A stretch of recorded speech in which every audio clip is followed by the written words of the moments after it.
y'all. I'm April. And I'm Caroline. And this is your Bloody Happy Hour. Caroline, are you ready for this? This is your newest guilty pleasure. It's the bloodiest part of your week. Did we say something about it also being happy hour? Show did. Because we about to be sipping on some murder. Bloody Happy Hour. Hey, y'all. Hey, and welcome. We are here. It's Thirsty Thursday. This is Bloody Happy Hour. I've been practicing. You sound a little bit more normal. I am so much more normal right now. I'm refreshed. I'm rejuvenated. I'm rejointed. I'm ready to go. And Caroline is drinking today. I am. And I am working out again. So I think I have lots of energies. It's multiple, not just one energies. So can you tell me about your workout that you started?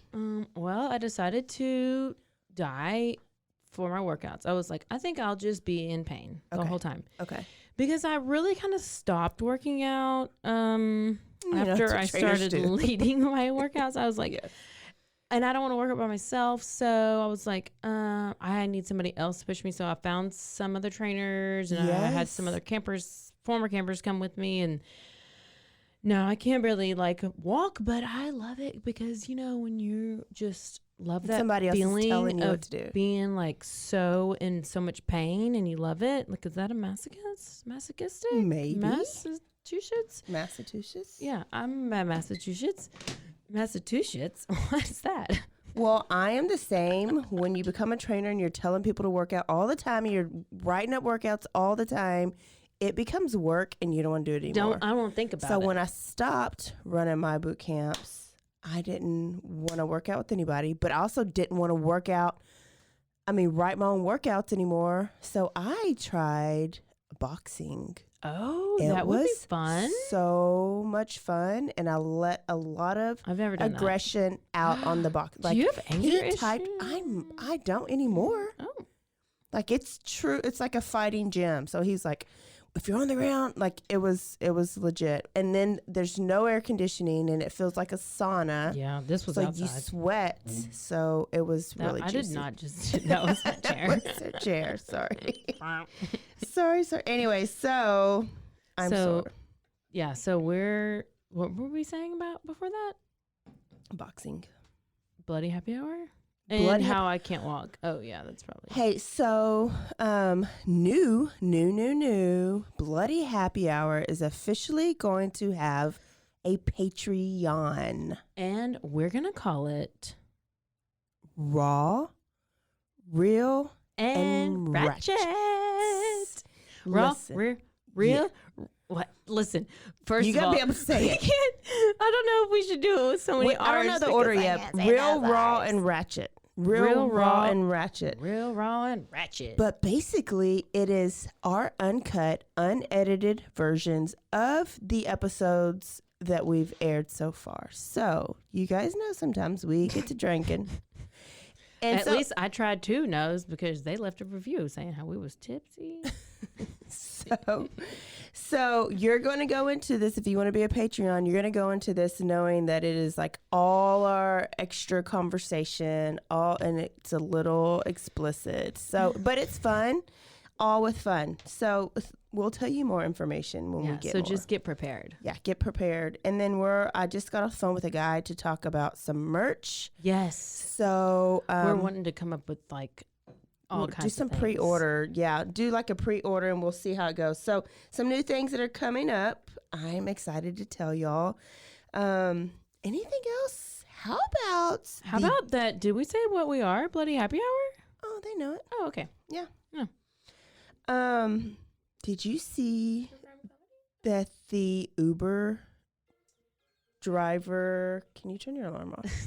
Uber driver, but he wasn't an Uber driver, killer guy. So I get alerts because I have Court TV on Twitter, and I have them send me alerts every time they make some kind of announcement. And so I'm constantly getting these notifications from Court TV. So I see all these things, and then sometimes I don't read them.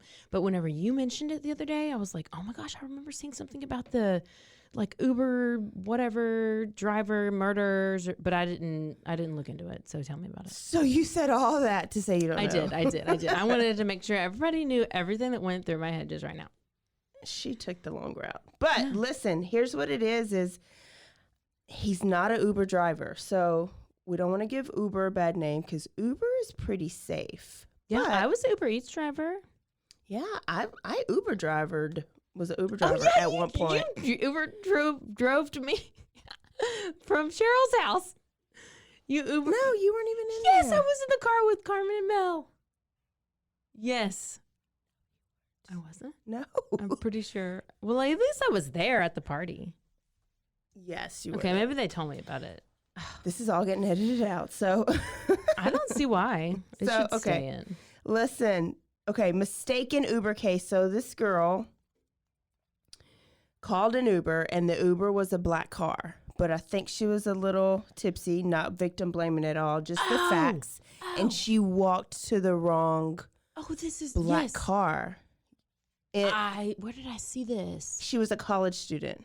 Yes. Samantha was her name. This was different than what I was thinking of. So she got in the wrong car, and then she was stabbed 120 times. Overkill. How? Okay. I think I heard that he was circling, like there was a witness or something that said that he was like circling the area multiple times, like literally just like waiting for somebody to be like, oh, I'm here to come. Like, I don't know. Car. He had to have been doing this on purpose. Yes. And so anyways, he was convicted for murder, and I haven't seen like because they haven't done the sentencing phase. Because that just happened.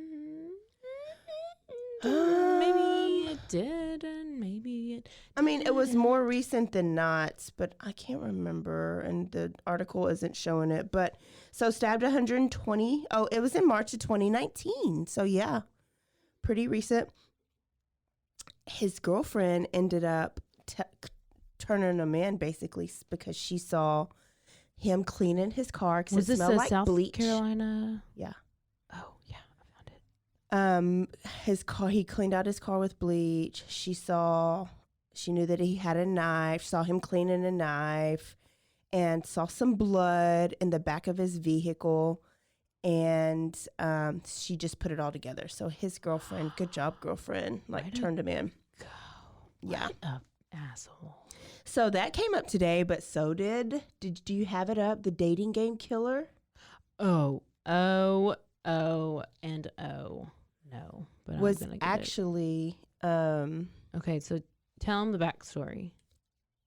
So we haven't covered this story, and I don't know a lot about it, but his name was Rodney Alcala, and he was on death row, and he ended up dying before he can get executed.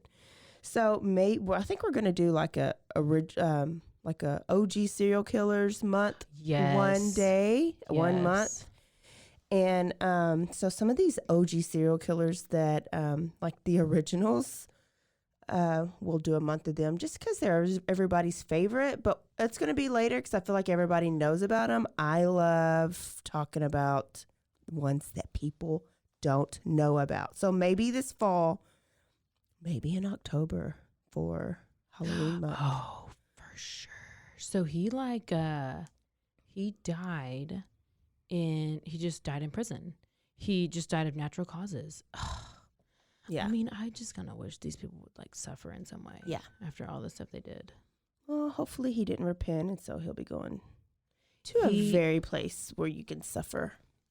But he was on death row. Yeah. But he actually was on the dating game. So there's footage of this show because he was on that show. Yes. And he was like, he ended up being super creepy to the girl. And so he ended up winning and won the date with the girl. Uh-huh. And then she like ended up telling the producers like this guy is super creepy and I don't want to go on a date with him. I mean, yes. And I watched the whole, I think there was like a series on Netflix or something. I watched it, but it was a while back, but he was obviously super creepy. So girls out there, don't be scared to use Uber, but because of this killing, like Uber put in even like more, like the thing is now there's a picture of your driver. You can see the car very clearly. You can see the license plate. If you're like drunk or intoxicated and you're going and you're like in an Uber, it tells you clearly. It tells you the license plate and the make of the car. I guess now they have. Now they're doing that, and I don't know. There was a picture. There was like a model picture of the car, but it wasn't like the car. And I don't think there's a picture of the driver back then. So now there's a picture of the driver, and now there's like a prompt, and it tells you to double check your driver's name. Or ask your driver's name, because it shouldn't match, because the name comes up on there. So there's a lot of like things in place to where it would be really hard. Because what are the odds of you requested this Uber and then it was like this, black Tahoe. It was a black Tahoe rolling up, and then another black Tahoe rolls up and stops by you, and you just kind of assume. I get that. Like you would just assume you'd get in. Yeah. And you're just ready to get home. And she did all the things right. She was drinking. She was being safe. She called an Uber instead of driving. And it's sad it didn't work out. So he's going to go to jail for murder, and hopefully he'll get a whole lot of time. But he still acts like he's real innocent. Poked in the eyeball and in a lot of pain from things. Yes. Suffer. 120 times? Like what? How do you stab somebody that many times? He was looking to stab somebody. Like he was just waiting, like a little spotter, just waiting. Ugh. Can you?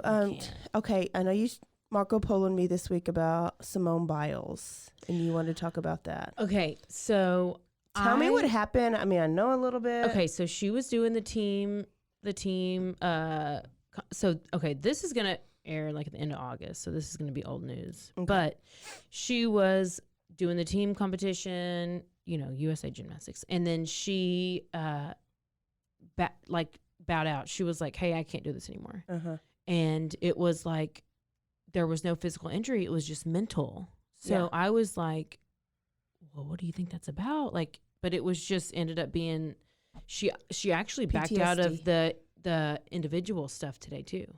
Oh, wow. But it's something called the twisties. I don't know what that is. But I read a lot about like PTSD from like her abuse, and wasn't she part of the girls that got molested? I don't think she was. I think she just was good, like really close to those girls. I don't know. But what I heard today was that it was basically like a little vertigo.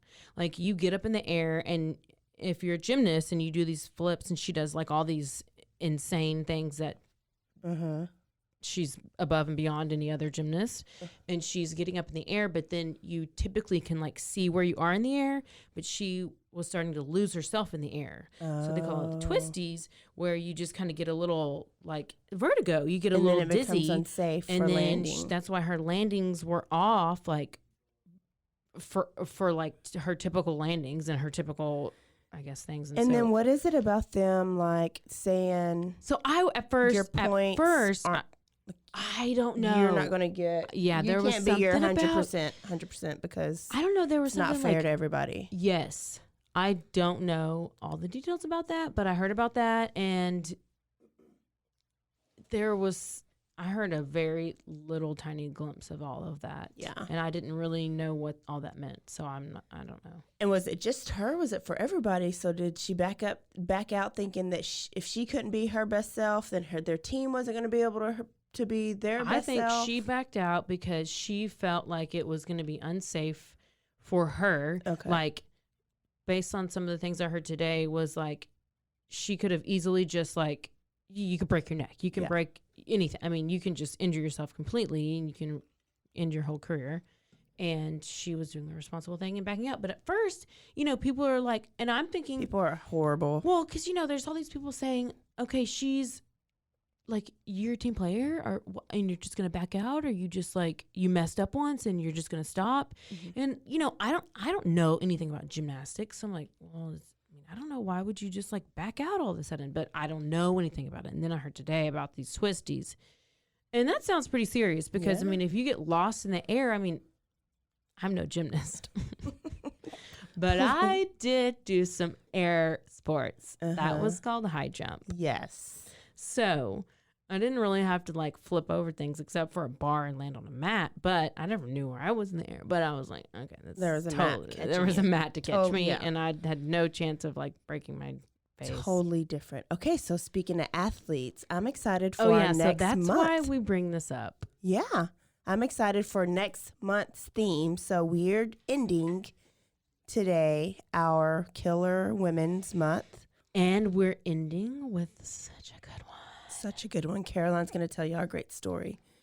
But next week, there's going to be Killer Bloody Happy Hour, Killer Athlete Edition. It is going to be crazy. So it's perfect timing. Olympics was going on. She's coughing. Okay. The Olympics is going on. It's going to be the start of fall sports, football season. So perfect timing. And we're not going to pick on one sport at all. We're going to be equal opportunity podcasters and tell y'all. And there's 5 weeks in September. So you're going to hear 5 good stories that are killer athlete stories. So I'm excited. And should we scoop ourselves and tell them who they are? We can just say that there may be a local. Yeah, there is a local one. A local for you basketball fans out there. Baylor basketball fans. Just get ready for a story. Ready. Sad story.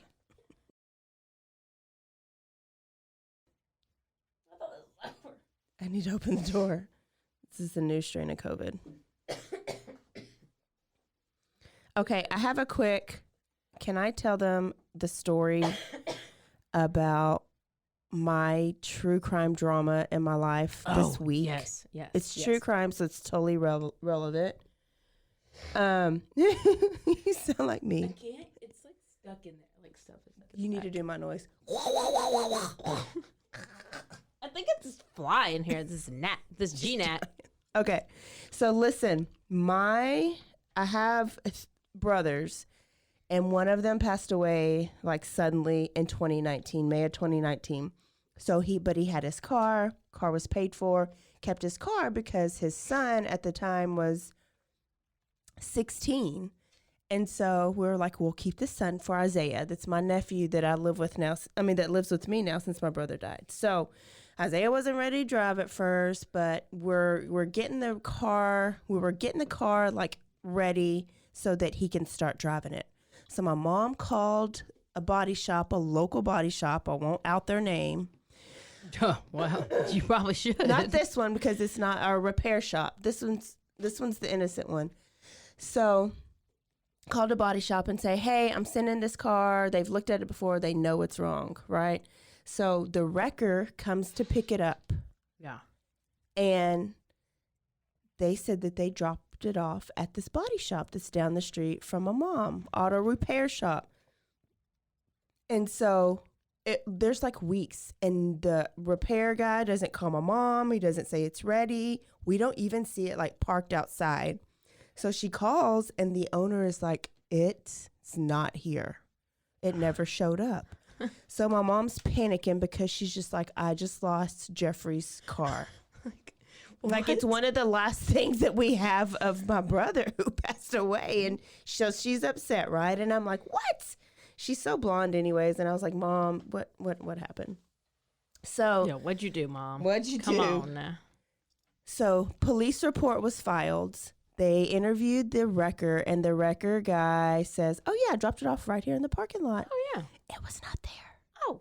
Where was it? We don't know. Like, there's been weeks. Weeks went by. And so we just thought, oh, somebody like they took it to Mexico or they took it for like a chop shop and like it's in pieces. Like what? We got a call 2 days ago and the sheriff found it at a repair shop in Belmead. Total opposites of where it should be. And it has just been sitting up there for weeks. But they don't know why. Like the owner didn't say anything. They don't know why. So now they've towed it to their wrecking yard that they put their cars because they have to like make sure that it wasn't used to like put transport drugs, dead bodies. Like it's evidence right now. It's like evidence right now.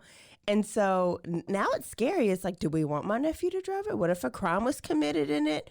Or was it just like a mistaken, like this wrecker was just an idiot and he took it to the wrong I don't know. It sounds repair a little shop? sus. It sounds real sketchy. Sounds a little sus. I feel like he was going to try to sell it for parts or I don't know. So there's my true crime story. So I had to pick up the keys yesterday from the police department, but we haven't seen the car. We have no idea what condition it's in right now. That is just so weird. It is real weird. How does things like this happen in my life? I don't know, but I feel like it happens in my life too. It is crazy. It might have been Dirty Chad. It probably was. He's pissed at me. He's probably trying to sabotage you now instead of me because I don't know why, but I guess it ain't nothing to do to me anymore. I don't know. Dang it. Yep. Okay. Dirty Chad up in here. I think it's time for you to dive into your story. I'm so excited. What? Who are you talking about? Okay. I am talking about Candy Montgomery. Candy Montgomery. We just had a Candy Man. I know. Wow. This is not his daughter. Okay, so I'm going to tell y'all that I don't know this story. I didn't read about it on purpose, so I'm going to have genuine response. But sometimes when that happens, I victim blame not knowing who the victim is. Who the victim is. So sorry if I do that. Okay, but listen, that's okay. And I'm going to try to get through it, but this probably will be a two-parter. And I just want to tell you that I may have read a book. What? How many pages was it? I don't know. I did a lot of skimming, but I had a little bit of a reading a book. I got a lot of quotes from the book. Oh, The book. Caroline's first book in her life at age, how old are you? 36. Yeah, and she reading books. Okay, so I'm going to start off with this. I'm going right into it. Okay. The killer was triggered. Okay. They grabbed for the axe, aimed for the victim's head, and the victim at the same time was trying to get up from the blood-smeared floor, slipped, and made contact with a blade of the axe, and the sound that penetrated the room was like a coconut being popped open. Oh, that's descriptive. Oh, wait. This is literally descriptions. The killer kept going, blow after blow after blow. At the top of the victim's head, just continued to swing. Their brains were seeping out onto the ground, and the killer kept going until after 40 blows. Damn. And the victim was unrecognizable. So what does the killer do now? What's the murder weapon? Oh, just wait. Oh, the axe. Oh, the axe. Okay. So what does the killer do now? Let me tell you. Yeah. Takes a brief shower in the victim's house. Oh, God. And this is in broad daylight, people. Takes a shower in their house and just stands there and lets the blood just go into the drain. I'm literally telling a story. Oh, my goodness. Do you feel like you're watching a movie? Yes. I'm visualizing it. This is a cocky crime. A brutal axe murder. Broad daylight. And guess what day it is? Oh, it's Friday the 13th. Oh, God. Come on. The victim was axed over 40 times, and later we found out that 40 plus of the blows were while the victim's heart was pumping. Oh, no. So that was my beginning. And let me tell you, this is why this crime. This is why this story is so exciting. Okay, that was from the book Evidence of Love. Okay. By John Bloom and Jim Atkinson. So John Bloom is this journalist. He's accomplished. He's like nominated for a Pulitzer Prize. And he wrote it with Jim Atkinson. They spent years talking to the main players involved. And they went into so much detail. So much detail. Yes. That's why books are so good. I know. And so it's like if you're watching the movie, you need to go read the book instead before watching the movie. Always. And let me tell you, the movie, there are 2 movies that are coming out about this. Oh. There are 2 movies, 2 crime dramas, crime series. Okay. Like, one is going to be on HBO Max. Okay. And it's going to have, Lily Robbie from American Horror Story. Oh, my gosh, I keep getting a tickle in my throat. Yes. She's from American Crime Story. She's like the... She has like the long blonde hair. Okay, yeah. So she's going to be in the movie alongside Elizabeth Olsen. I don't know who that actress is, but she's been in a lot of like action movies. What's it called? I feel like I've seen something about this. Well, she's been in The Avengers, this Elizabeth Olsen. And so that's going to be the HBO series. It's going to be called Love and Death. And guess the producer? Nicole Kidman.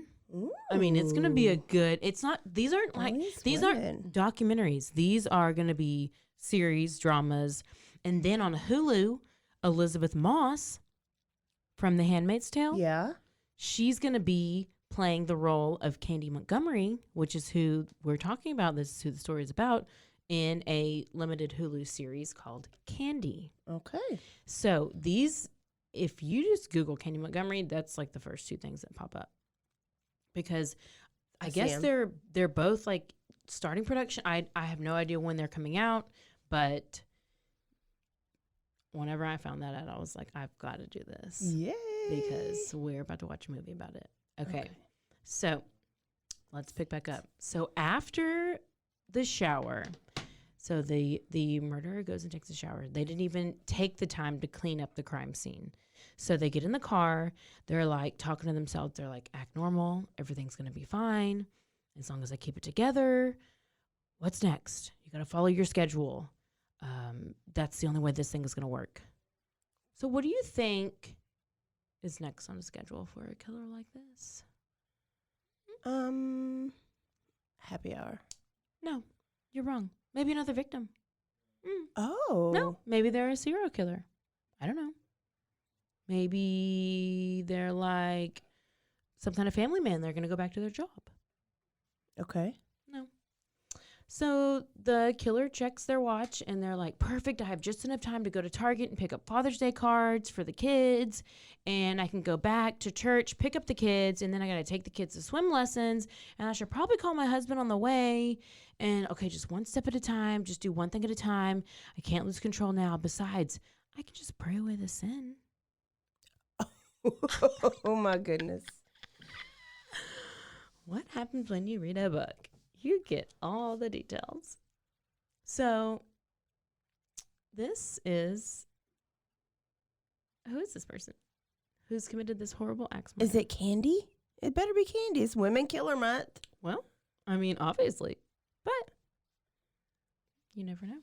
You just, this person just casually gets into their car and, it's a normal day. And then, I don't know. We got a lot of players in this story. It's very bizarre. Okay. It's very interesting. So let me introduce you to Candy Montgomery. Okay. Her name is Candace Wheeler, but she goes by Candy. Okay. So growing up, Candy was easy to get along with. She's fun. She's outgoing. She's very personable. She's like always life of the party. She wants to get to know people.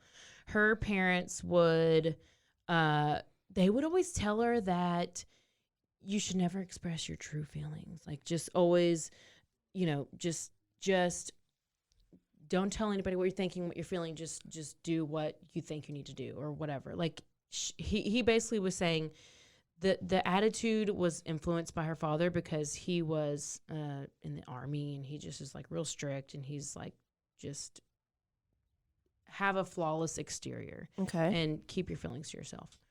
And so our family never really stayed in the same place for more than 3 years. They just traveled from base to base. They bounced from France to West Germany to Virginia, Maryland, Texas. And typically that would make, the kids feel kind of like they don't really have a home. But she really liked it. Oh. Like Candy was about She's this like life. starting all over. Yeah, she was like, I can make friends anywhere I go. Oh. I'm about this life. And I bet she did. She really did. So she could, and she was like good with conversations. She could like talk to strangers. She didn't care. She just was like, basically made a friend anywhere she went. She kind of felt like a lot about myself. I could just make friends. Okay. So, but her mom was not like this at all. So this kind of led to a bunch of like disagreements and arguments. And her mom was really rigid about what a young woman should do and how a young woman should act. And, she just didn't like that she had this like big personality, and she just thought that she was just too much. So the book mentions this next story, which is important. So pay attention. Okay. So Candy's mom was like embarrassed of, this is what they say, of Candy's expression of physical pain. So, example, when Candy was 4 years old, there was a boy in her neighborhood, and she challenged this boy to a race. And so they like raced to the water pump, whatever. And they go to fill up this glass jar of water. So she loses. Candy loses the race. She takes the glass jar and she like slams it down, and she throws it, and she's throwing this tantrum, and she's real pissed. And the glass busts and it breaks, and it like a piece of glass like cuts her on top of the nose. And so then she's like freaking out. She's throwing this tantrum. She's like bleeding profusely on her nose, and she's freaking out, and it's just a little cut. Yeah, it's just a little cut. So her mom takes her to the emergency room because she's having this big breakdown, and she's got to be held down by the nurses and like all this crazy stuff. Like it's stupid. And until the bleeding is stopped, Candy's mother is so embarrassed. Okay. She's like, I cannot believe you're in the emergency room right now. You're screaming. You overreacted. You overreacted. So this is what the mom does. Shh. That's important. Okay. She puts her finger to her lips and says, shh. Okay. Okay. That's real important.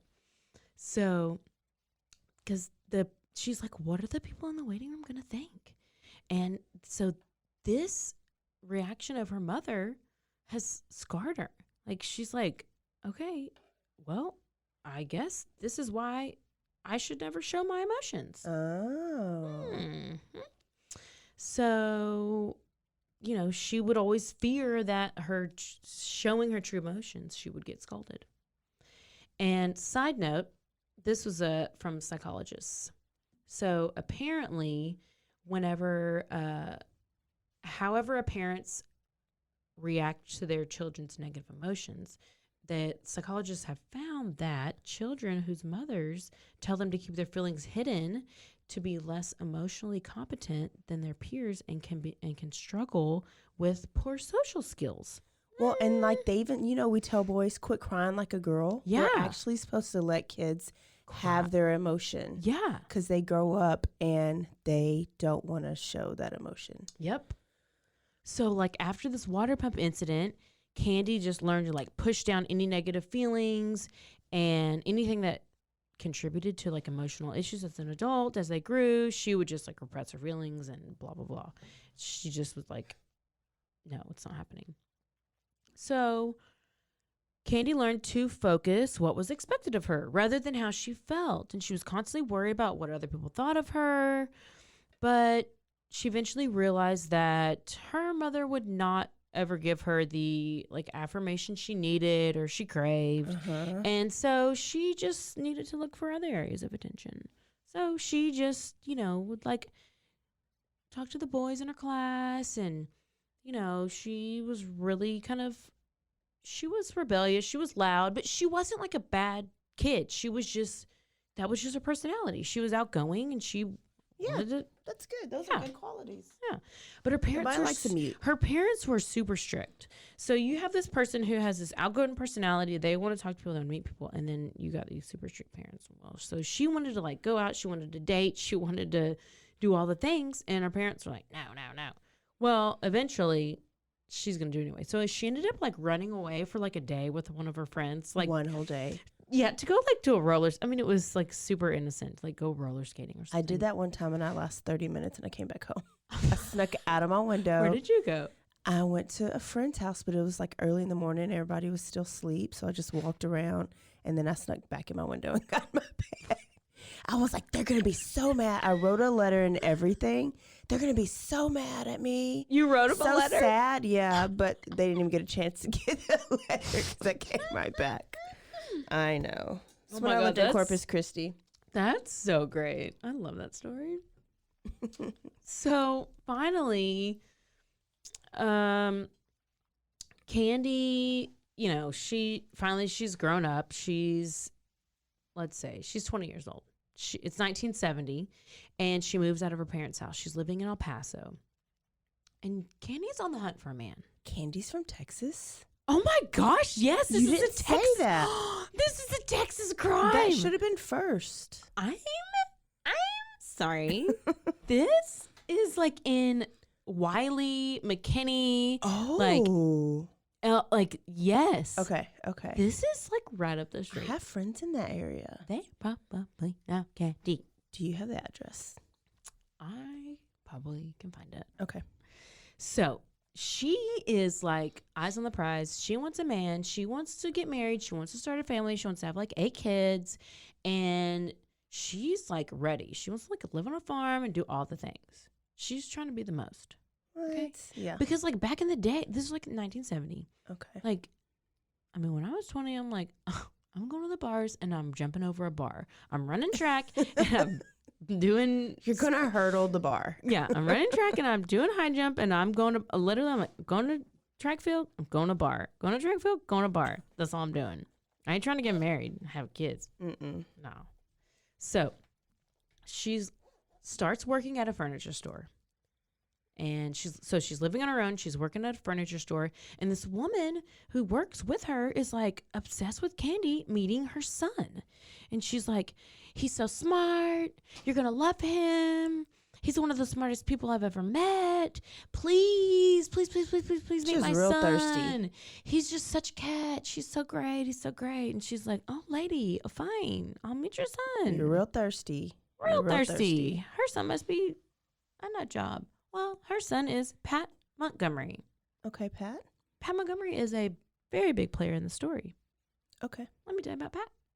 Candy eventually agrees. She's like, there's no harm in meeting somebody and going on a date with them, getting maybe a free meal. I don't know.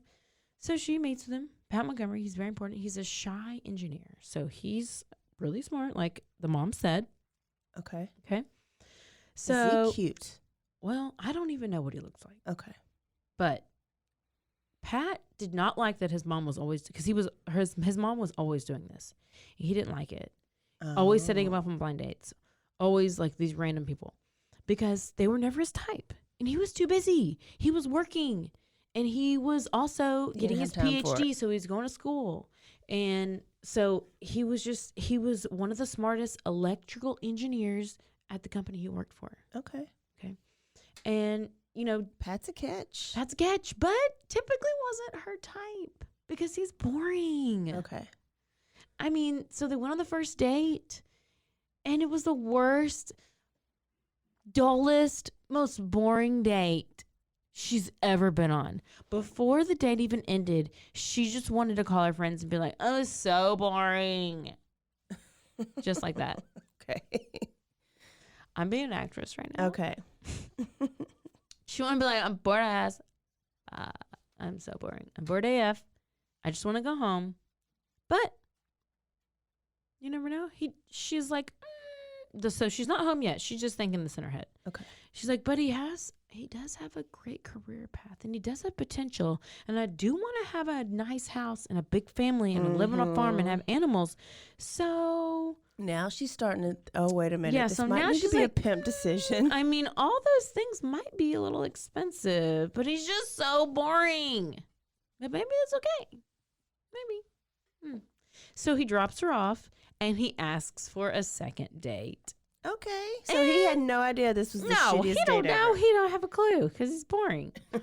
And she's like, what the hell? Were you not just on the date we were just on? It was terrible. It was so boring. And she's like, okay, let's go on a second date. Let's do it. What's your salary? So then they go on the second date. And their second date's a drive-in movie. Okay. Oh, hey. And he tries to grope her. Ooh. Oh. So she's like, okay, daddy. But no. And then he drives her home, and then he asks her on a third date, and she agrees. But then Pat tries to call instead of the third date, and she goes, she didn't answer. Okay. No, she didn't answer. And Pat's like, oh, she must have had a family emergency. Like, there's obviously something happened because she wouldn't have left me on red. No, bro. She ain't left me on red. Yes. I love how you're making the 70s right now. I'm going to do how you do, and you make the story your story. Your way, yeah. Yeah. So that's how I interpreted it. I'm like, but you ain't leave you on red. Left. No. Yeah. So Pat was like, I'm going to just go ahead and send her a dozen roses and a funny card. This funny card. It said, I hope you get the sand out of your pants. What? I mean, I would have went on a third date with them. I don't know what that even means, but I had to tell you because I thought it was so funny. So Candy thinks this gesture is just so sweet. Oh. And she's just like, oh, okay, well, I guess I'll call him and we'll go on the third date. So she calls him, they go on the third date.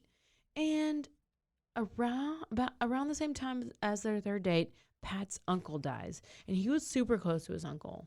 Okay. Okay, this is just random. All of a sudden his uncle dies. So he's coming in town for a funeral. And he was super close to his uncle, like I said, because his uncle was who got him set on his career path to being this engineer. And so he starts like telling all of his feelings and getting like real emotional with Candy. And that night after the date, Candy goes home and she calls her friends. You know, after the first date, she wanted to call her friends and tell her how it was terrible, boring. Yeah. And after this date, she calls her friends and she says, guess what? I found the person that I'm going to marry. Not that I love. That I'm going to marry. He's so wonderful. It's so great. What's the first question you ask? Do you love him?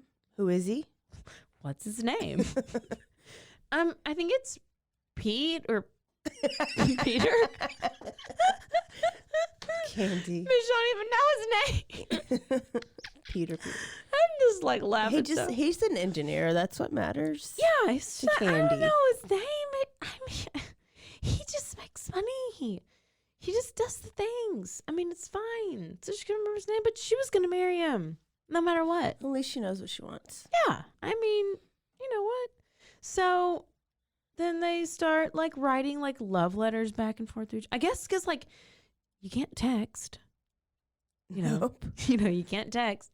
You can't email. Oh my God. You can't. You literally write letters and put them in the mail, So and they get them a week later. This story is, there's so many letters involved in all parties. Okay. So there's like, I guess you need to check your mailbox. Okay. So then Candy was like, yeah, they're writing all these love letters. And then, so this is one of the letters that was in the book that Candy wrote. It says, tonight I was telling my mama about how wonderful, she wrote this to Pat. Tonight I was telling my mama how wonderful you are. And she told me on several occasions that I was going crazy, that I was crazy in love. And then Pat writes back in his deep, serious voice, my darling Candy, I've got my tape deck playing mood music that I recorded. Oh it would be a great seduction tape. You want to be seduced? It's nice to sit and listen and think of you. That is the modern day DTF. Are you DTF? So Candy's like, oh, yeah, she thinks she's got him where she wants him. She could feel it deep down inside. She's like, he's going to propose to me soon. He's going to propose. And how long have they known each other? This is date 3, isn't it? 2 weeks. Okay. She's loud, Jesus. Yeah. They're doing the most. And then he tells her, he's like, the next time I'm coming in, I have the surprise of your lifetime. He just is like, oh, and she's like, oh, I'm about to get proposed to. And he really probably just wants to get his wee-wee wet. He comes over and he gives her this gift. I mean, there may be like, he's making it sound like there should be like confetti and there should be like band playing and there should be like all this drama. Mm-hmm. And he gives her this gift. She opens it. And she's like, the life, history, and magic of the dog? It was a book about the comprehensive study of dogs throughout art, literature, and history, including discussions on physiology, psychology, and specialized services of mankind.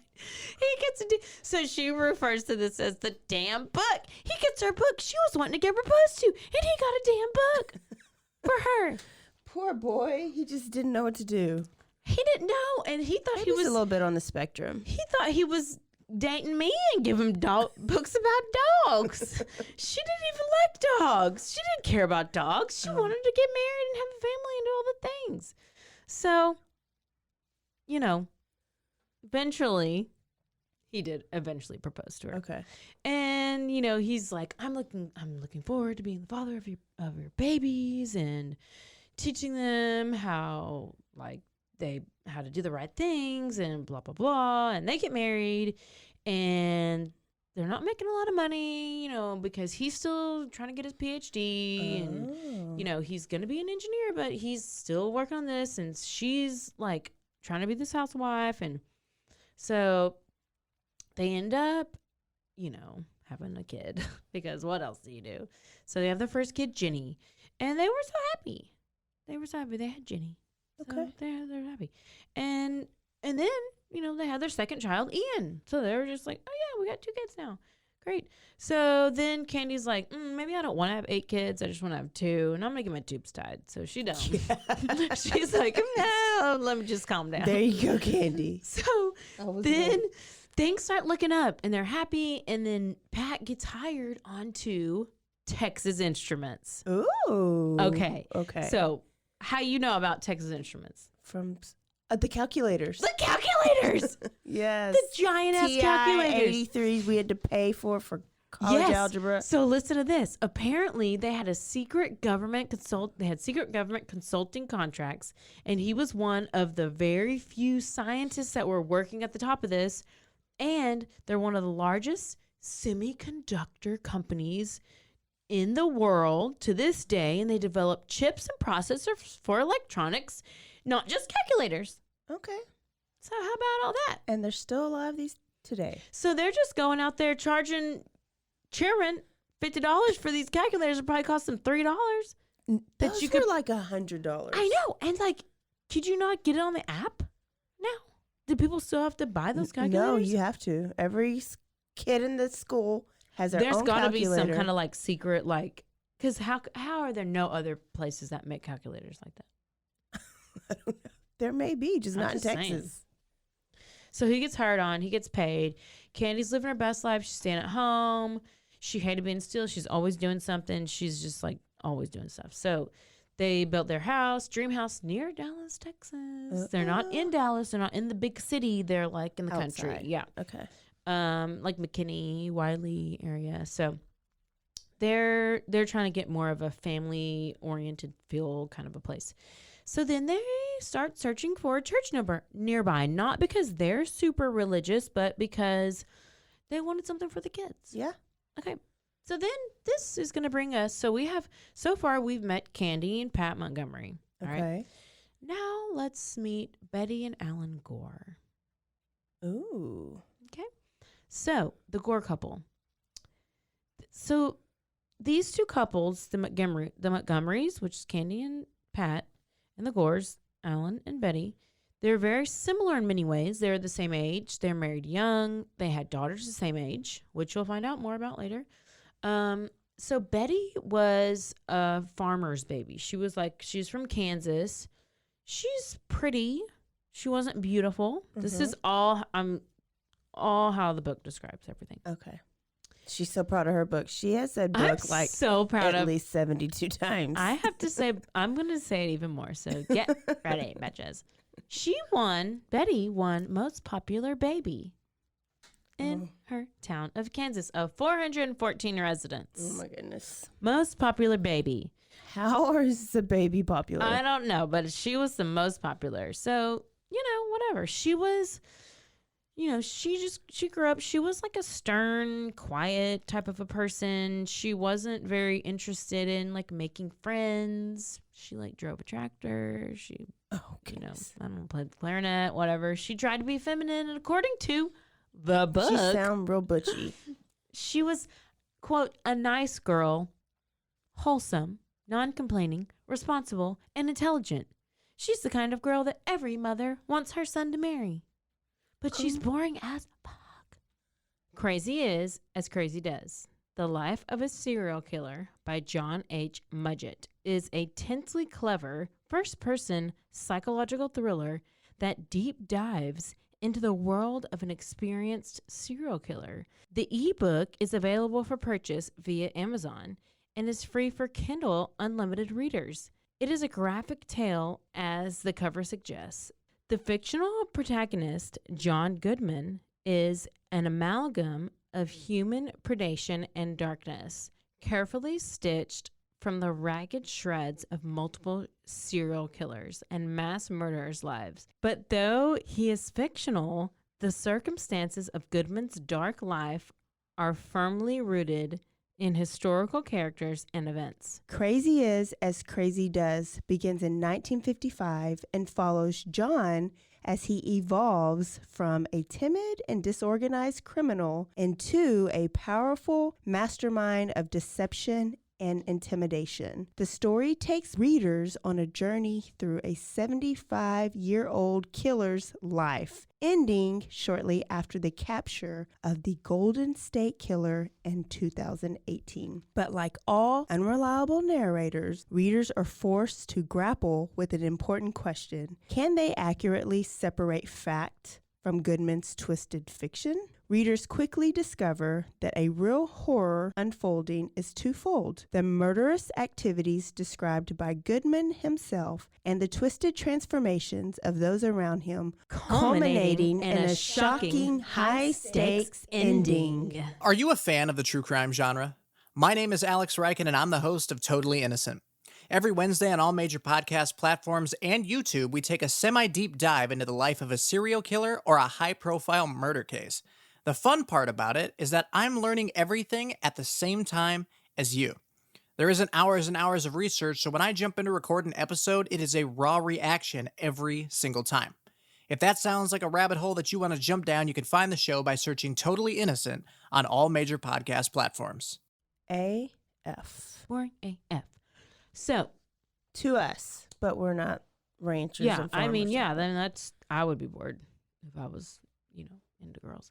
So, her main goal in life was to become a teacher. Okay.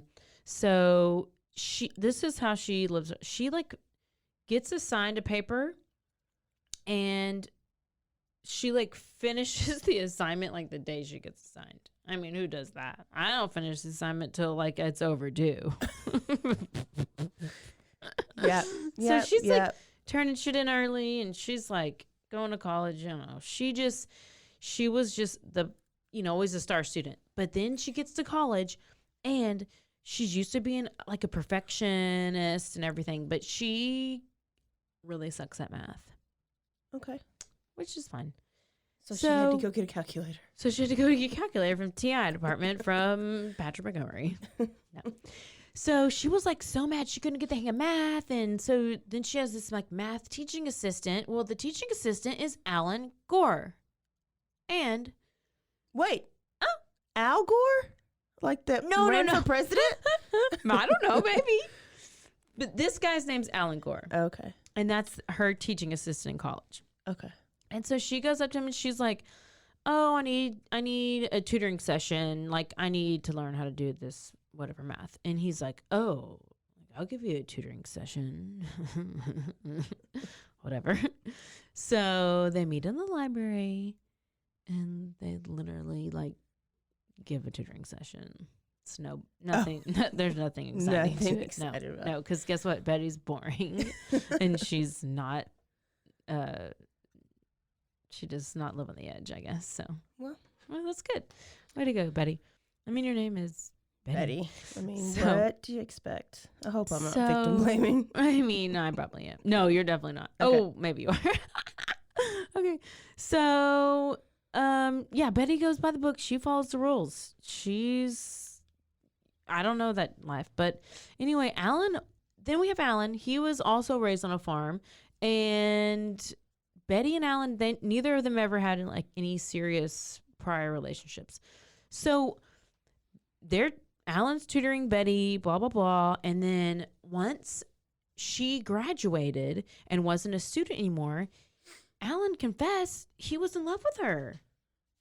But he did that because she was in love with him. Because basically Betty worshipped Alan. Okay. He taught her math. Would you not worship him if he taught you math and you couldn't get math? Okay. So basically Betty becomes like really infatuated with Alan while he's tutoring her, and then they end up falling in love, and then now we have two couples. Okay. We have the Montgomerys, we have the Gores. Okay. So Alan is very he falls in love with Betty because she's very simple. She's not complicated. She's passive. And they never argued. They never got into fights. You know, they always just got along. And I mean, they probably just went to the library all the time. So what? You can't yell in the library, so you can't get in fights. You can't talk loud in the library, can you? Boring. Yeah. They are my idols. I want to be just like I them. wish I could be that boring. The most drama they had in their relationship was Alan was not very attractive. And so Betty's family was like real pissed that Betty was found an ugly boy gonna marry Alan or gonna like falling in love with Alan, because they're like, Betty, you might have ugly kids. Like, they just wanted something better for her. Like, Betty was the most popular baby. What about most popular? Was Alan the most popular baby? I don't know. Maybe you need to go find most popular male baby. I mean, you say it. So, like, they just were like, he has a belly. He has a receding hairline. Poor and it has like Al. Real puffy cheeks. Oh man. So what's he hiding in those cheeks, Betty? What's he hiding in those cheeks? Marshmallows? Why are they so big? But Betty was like, no, I'm gonna marry this man. This is my man. I'm marrying him. I don't care what you say. I've never been in that situation. Maybe I have. So she wasn't having it, and you know, they were actually in a very stable relationship. Okay, like Betty was super planner. If she had a vacation planned for, what is this month? July? Mm-hmm. It was planned like 6 months ago. Okay. I mean, they knew where they were going. They knew how long they were walking. They knew where they were going to go each day, sit on the bench, and what time they're going to go sit on that bench, and what they're going to eat on that bench, and if they're going to feed ducks on that bench, and they knew all the things. Okay. She was that prepared. Okay. I mean, I'm just saying. Unlike me. Also, so the only problem in their relationship was that Betty was so terrified of Alan ever going out of town for work. She was just so terrified. I'm just saying. Was he going to find a side piece? She didn't know. Or was somebody going to kill her on the farm? She would cry. She just started becoming like obsessive. So she just would cry. Like when he went out of town, she would call his boss and she would be like, please let him come home. Let him come home. You keep sending him away. Oh my gosh. You can't just give him a job where he keeps going out of town, please. Like, she's crazy. And then Alan's like, Betty, we're adults. You can't be doing that. Grown You can't be doing all this stuff. This is so embarrassing. What the hell, Betty? Betty. You can just hear him. Can you hear him? I hear you. Okay. I'm super animated. I feel like I'm telling the story just to my microphone. So the next time he went out of town, it got so bad that Betty had an affair with some random person. She had a one-night stand, and it was all because he was out of town. And she was mad at him for going to work.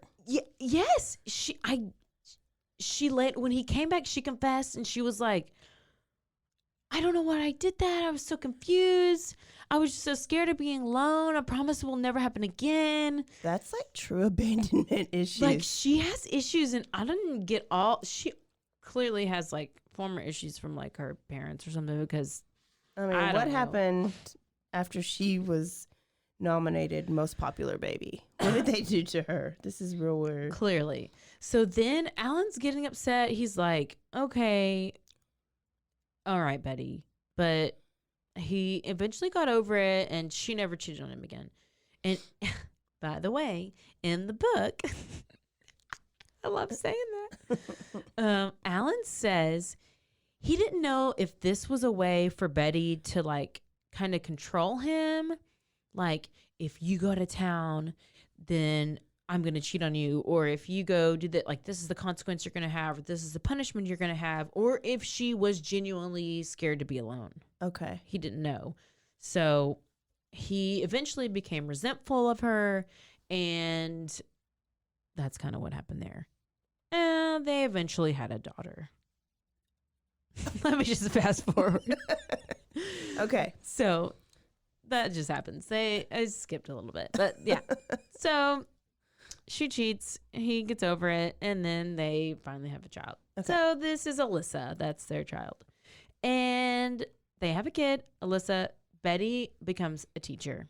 Okay, she was originally wanting to be a teacher. And so now she finally gets a job as a teacher. And things weren't going so well for Betty as a teacher. What'd she do? Well, she was super strict. So remember, Betty's real boring, and she's like by the book, and she's just like, I feel like she obviously had to have some issues growing up, because teachers, parents, and students all thought she was way too harsh. She demanded perfection, and she taught second graders. She probably like beat them, and like the teachers that hit your hands with the rulers. Yes. And she would like, everybody would be like, Betty, it's not that serious. They're 0 years old. Like, and I was just like, go listen to Taylor Swift, because you need to calm down. Anybody? The song? Yeah. Okay. That was not from the book. That was from me.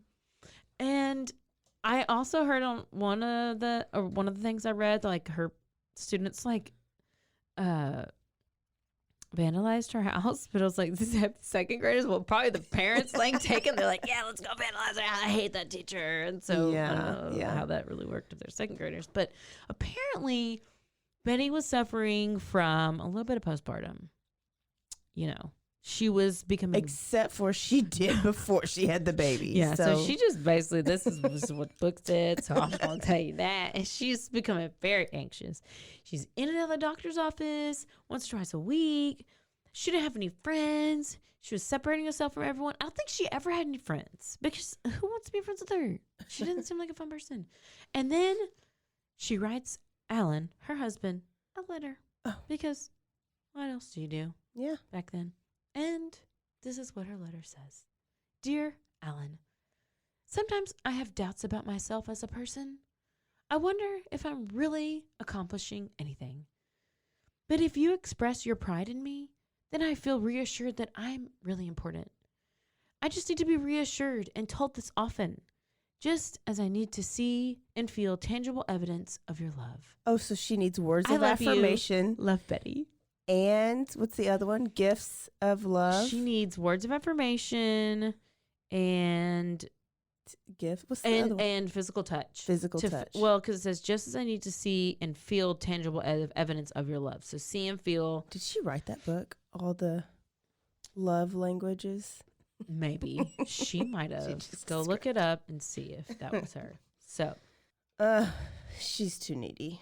These let me just tell you that I am so legit.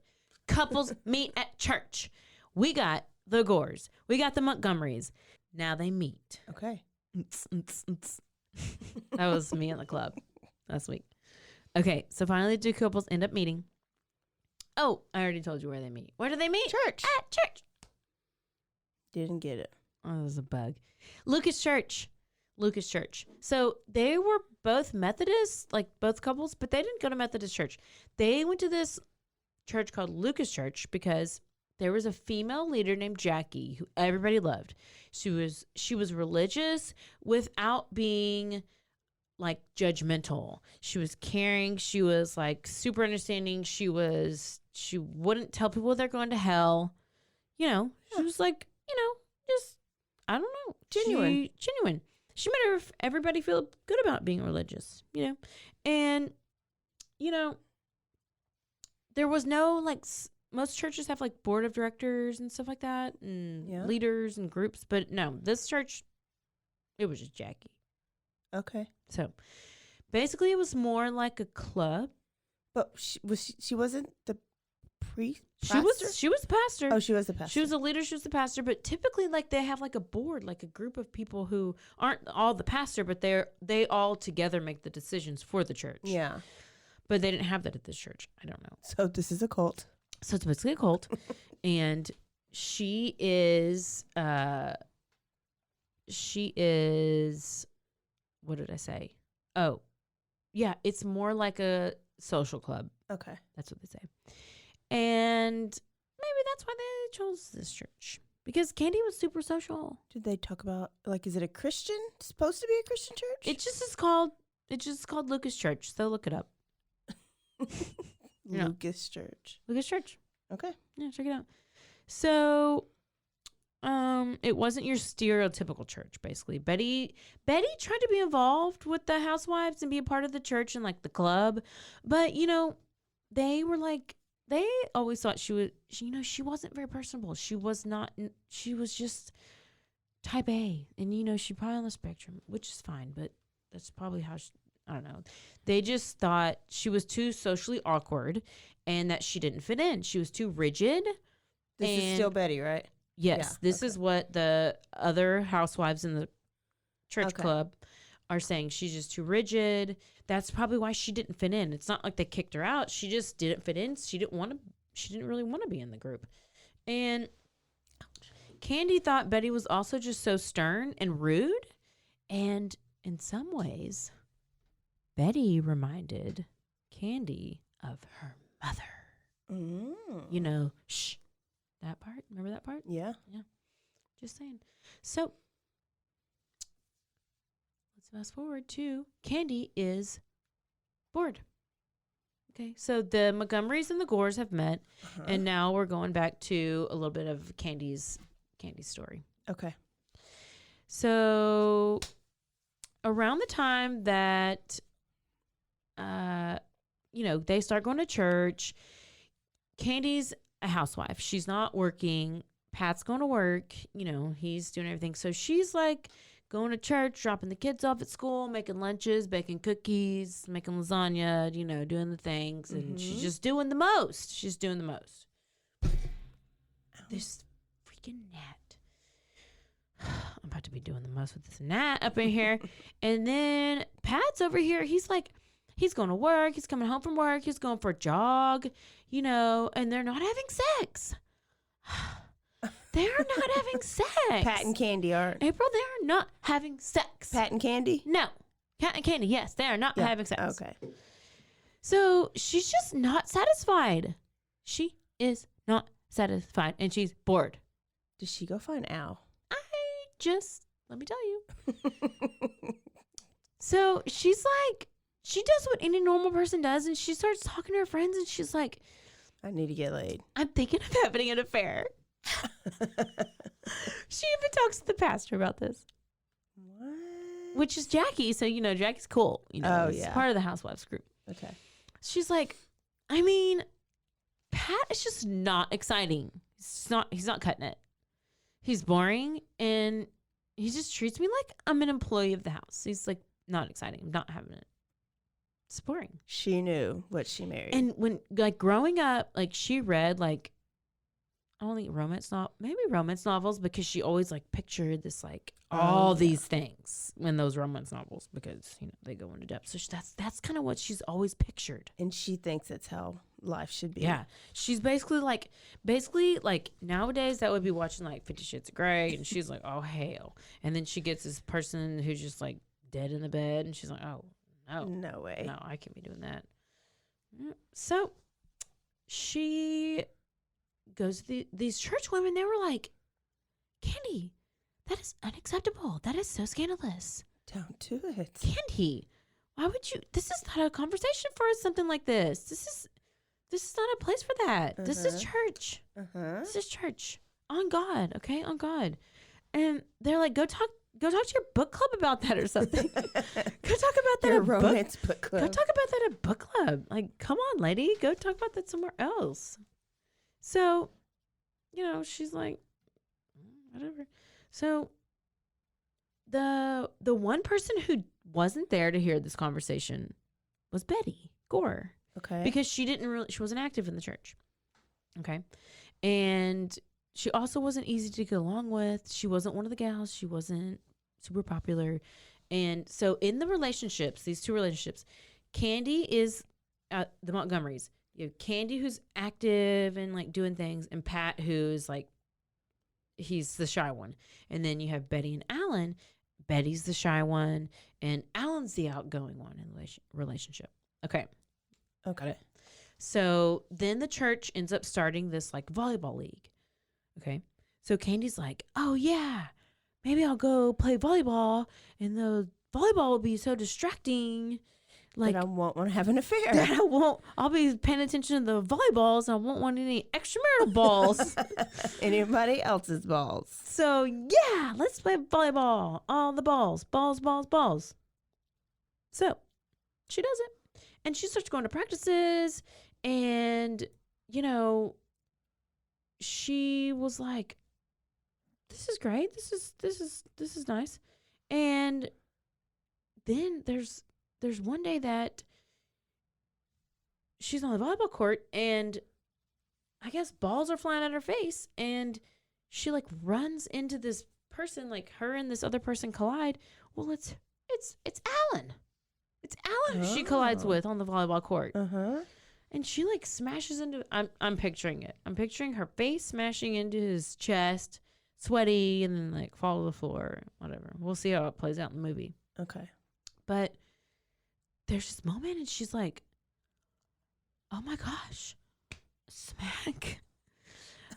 Alan Gore. Oh my gosh, you're so masculine. You're so sweaty. You smell so good. Oh my gosh, are you hiding this wild side in your cheeks and your belly? Alan Gore, I just smashed in your face this volleyball game. I'm in love. So she's like, maybe this Alan guy's, maybe I need to have an affair with this Alan guy. Maybe that's who I need to have an affair with. That's who I need to have an affair with. Am I screaming at the mic? Yes. Come on. So a couple weeks go by, and she sees Alan at volleyball practice, and she's like, I for sure want to have sex with him. Oh. For sure. Okay. For sure. And finally one day, after practice, she couldn't help herself, and so Alan's in his car, and she, like, knocks on Alan's window, and she's like, hey, I need to come in. I have to ask you a question. She's like, I've been thinking about you a lot. It's really been bothering me. And I don't know whether I want to do this or not. And he's like, what are you talking about? And she's like, I'm really attracted to you, and I'm tired of thinking about it, so I wanted to tell you. And then she's like leaves the car. She didn't even say anything. She didn't even say, like, that's all she said. I'm really attracted to you. I want to tell you. And she, like, runs out of the car. This is after the same practice that they ran into each other, right? Yes. This is a couple weeks go by after the smack. Okay. And a couple weeks go by, and then, like, after another practice or something, she, like, goes and stops in, and she's, like, been thinking about it ever since she ran into his sweaty body. It's just the first guy she saw. Yes. And so then after I'm so tired of thinking about it, and blah, blah, blah. And then she leaves. And he's thinking, he's like, what? you didn't even tell me anything. Like, what are you talking about? He's like freaking out. He's like, I don't know what you're saying. And then she leaves the car. She runs and she's like, she gone. And then Alan's like, okay, I don't know what happened. We're in a parking lot, or this is where Jesus happened. Like, this is on God. Like, what's happening? And, then he's thinking about it, and he's like, well, why is she thinking about me? Does she, like, really like me? Does she, like, want to, like what? Like, what? I don't even know what just happened. So then they have another practice. And then she goes up to Alan again. And she was like, Alan. And she just says, would you be interested in having an affair? And Alan's like, oh goodness, DTF. I don't think that's such a good idea, Candy. I don't think that's such a good idea. And she's like, okay, I just had to get it out there. And then right before she leaves, he kisses her. Oh gosh. And so everybody's so confused. Like, what's going on in this crazy town? Everybody's confused. Everybody's kissing everybody. You're running into people, volleyball, and balls in the face, and like sweaty and all these things. So, I mean, I'm exhausted telling the story. Could you imagine listening to it? It's already been like 4 hours. I told you it's going to be a 2-parter whenever you're ready. So then he like... No, we can't because you're not I know, at a I'm not even... I know. Just wait. So eventually, they're like, they didn't talk for weeks. And then eventually, like, he ends up like calling her house one day. And he's like, hey, do you want to go to lunch one day? And I guess Pat was gone. I don't know. I guess she answered. And she's like, yeah. So they end up going to lunch one day. And they start talking like hypothetically, like, what would happen if they were to have an affair? Like, so they basically like start planning their affair. Okay. And they come up with a list of rules. This is so freaking boring. Like, what if you're gonna have an affair? just do it. Why you gotta no, April, they need a list. No. Just rule number one. Done. Rule number one. If either of them wants to have an affair, I mean, this fucking fly. Okay. If either of them wants to end the affair, it's ended. Okay. That's rule number one. If anybody wants to end it, then we end it. If either of them gets too emotional, rule number 2, affair ended. Rule number 3, if they start taking too many risks, affair ended. Rule number 4, all expenses will be split equally. Food, gas, hotel room. Rule number 5, they will only meet on weekdays when their spouses are at work. Rule number 6, Candy will be in charge of making lunches, so they will save time and money. I can't. I don't even want to be a part of this affair.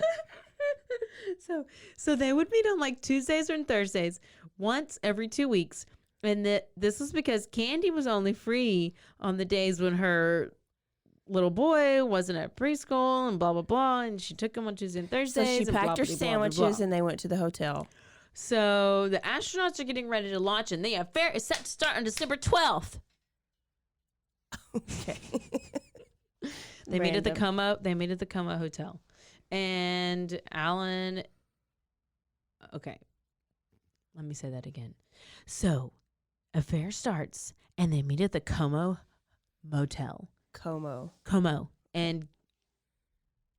I mean, Candy's just expecting it. She's expecting fireworks. She's expecting the best sex of her life. She's expecting romance novel sex. She wants to get flipped. She wants to get turned. She wants to get done in the butt. I don't know what she wants. And it lasts 5 minutes. Terrible. I mean, I don't think it's worse than Pat, but it is pretty bad. But she's like, I can guide him. I can tell him what to do. I can, but he has the most beautiful penis ever. Oh my gosh. I'm just saying. Okay, so meanwhile, Betty's pregnant. Oh gosh, Betty. Betty's pregnant with her second child. I hope y'all can keep up with this because I'm telling you the most.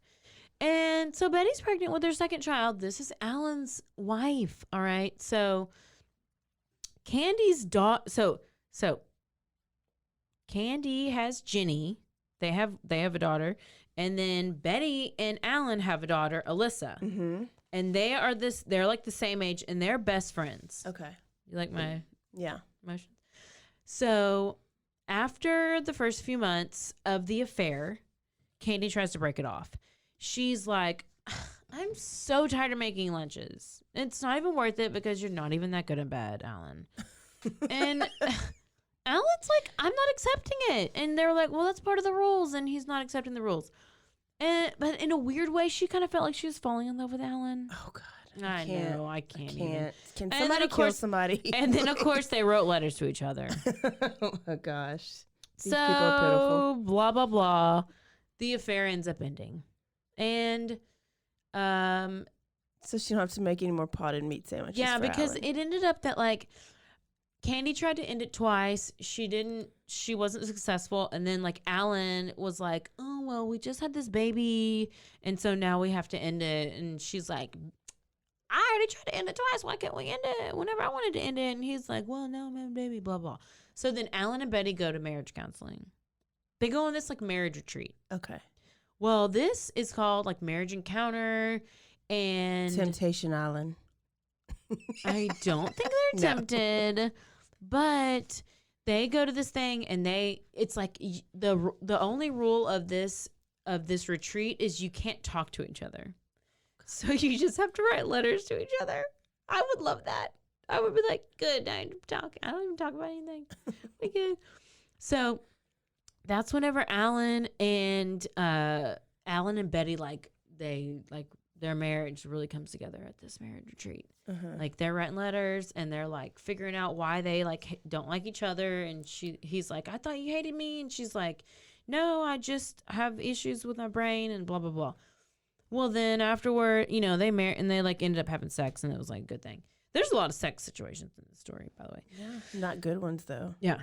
So then Candy's like, well, shit, I want to go to Marriage Encounter with Pat. So then she goes to Marriage Encounter with Pat. And she's like, oh, let's see if this works. So they write letters to each other and blah, blah, blah.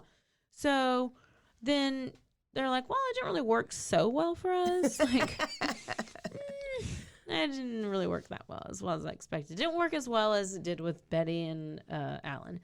So then she's like, maybe I just need a hobby. Maybe I don't need to just have an affair. I just need to have a hobby. Volleyball. She needed another one besides volleyball. Yeah. And so she's like, maybe I'll go like write a book or something. Maybe I'll go paint. And so she goes on some like book writing retreat, whatever. Well, then Alan's like, Pat is feeling like real lonely. He's like, Candy's gone. She's on this like book writing retreat. She has this new hobby. I'm real lonely. So I want to go read some of the letters that she wrote me at marriage camp. Okay. He didn't read them at marriage camp? No, he wanted to reread them. Oh, okay. He was just needing to feel, because he was lonely. Well, he goes and looks, I guess, in like the letter drawer and guess whose letter he finds. He doesn't find letters from Candy. He finds letters from Alan. To Candy. Because everybody writing letters. Too much evidence. Too much. They were obviously not very sneaky. So he's like, Pat's like seeing this letter from Alan. It's like, I love you. Like the sex was great, blah, blah, blah, like whatever. And he's like freaking out. Pat's like, oh my gosh. He doesn't know what to do. He's like, do I need to call Alan and like get mad at him? Do I call Betty and say your husband is doing this? He's like, no, like Betty's just had a baby and blah, blah. Do I need to call Candy and be like, Candy, do I need to go over and like go to the book writing retreat? No. You know what he decides to do? Oh. He goes to a flower shop. And buys her flowers. He buys her flowers. He writes her a letter. Oh, God. He buys her a dozen roses.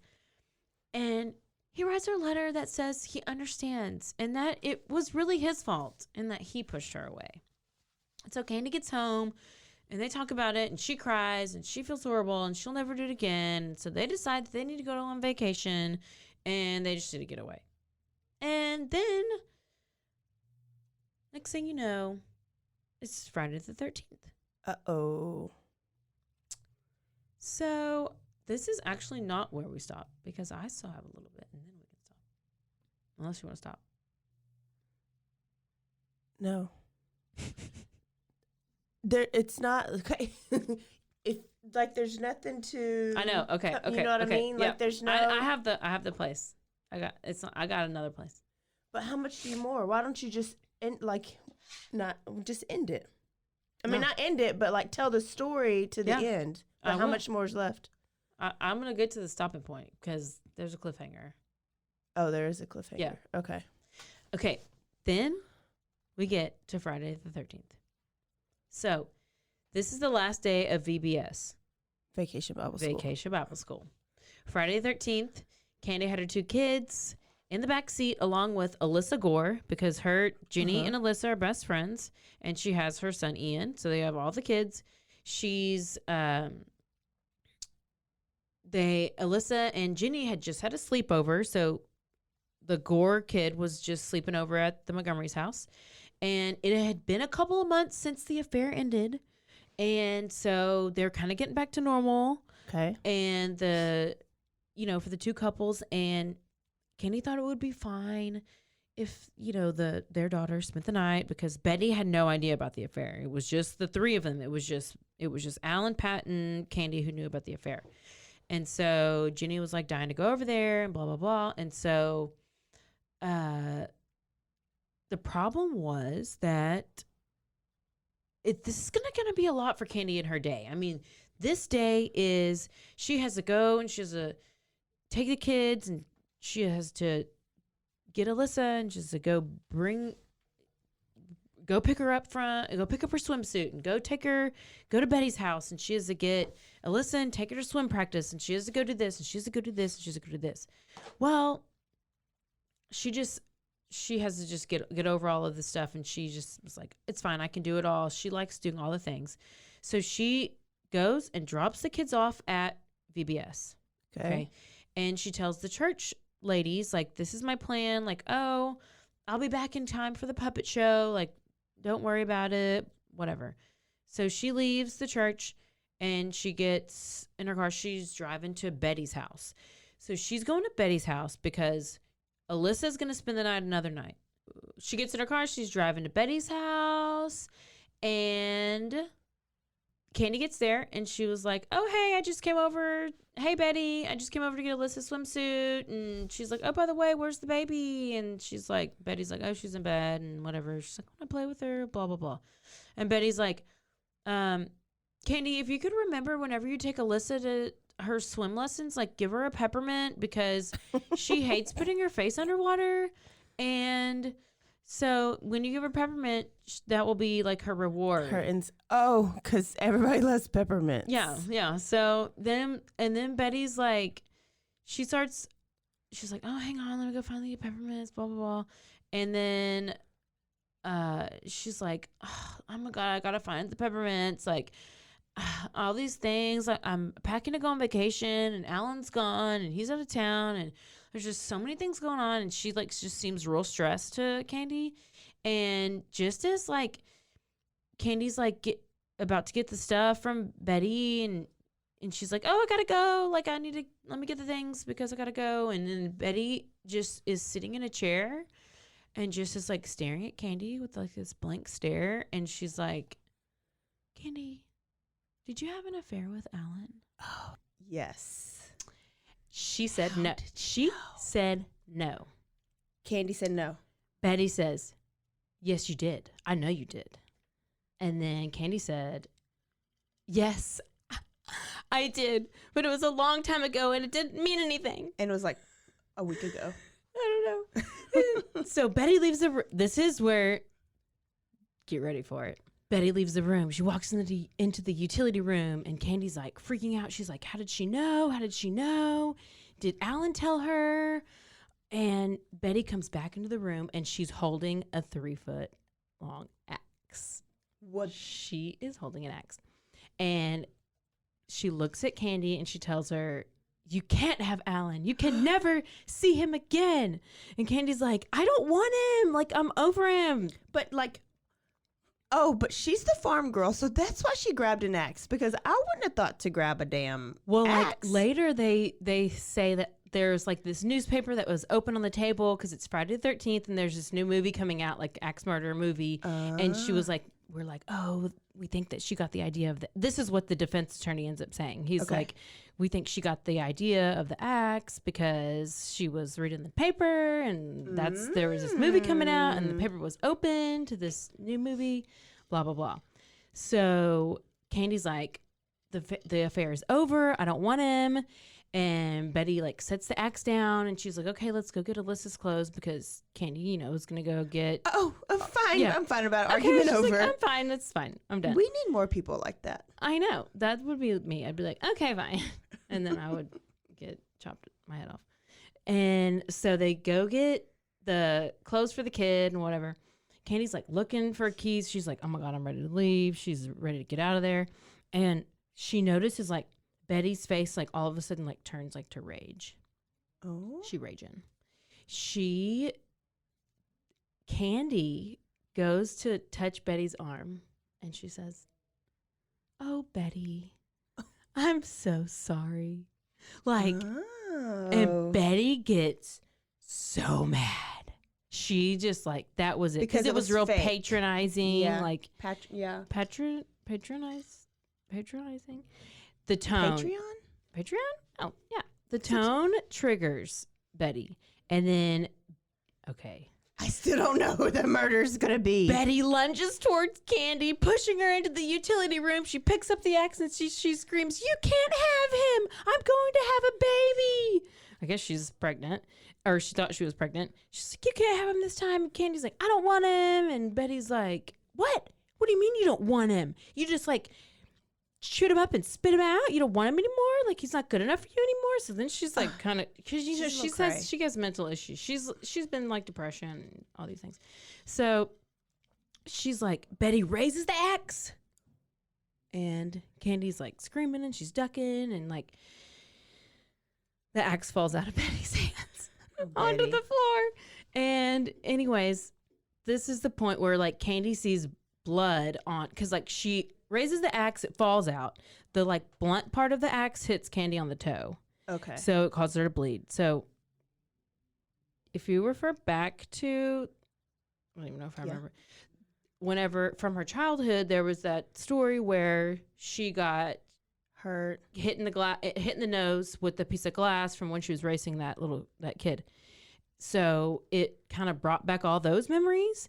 And she is like, oh, because she freaked out when she saw the blood. Yes. Okay. She freaked out when she saw the blood, and she was like, I'm not, I can't handle this. And she grabs the axe, and she ends up like pushing Betty away with the axe, like holds it to her chest, and Betty's like crawling around, and then Candy just raises the axe and just hits her right in the back of the head.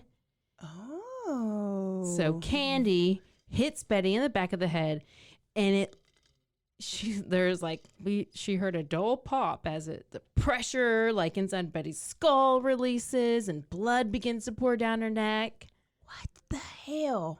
Oh, just wait. Candy drops the axe, and she's like trying to get out of there, but like Betty's still alive. Like she's still going. Oh. So she like blocks the way. Switched. She like blocks Candy from getting out.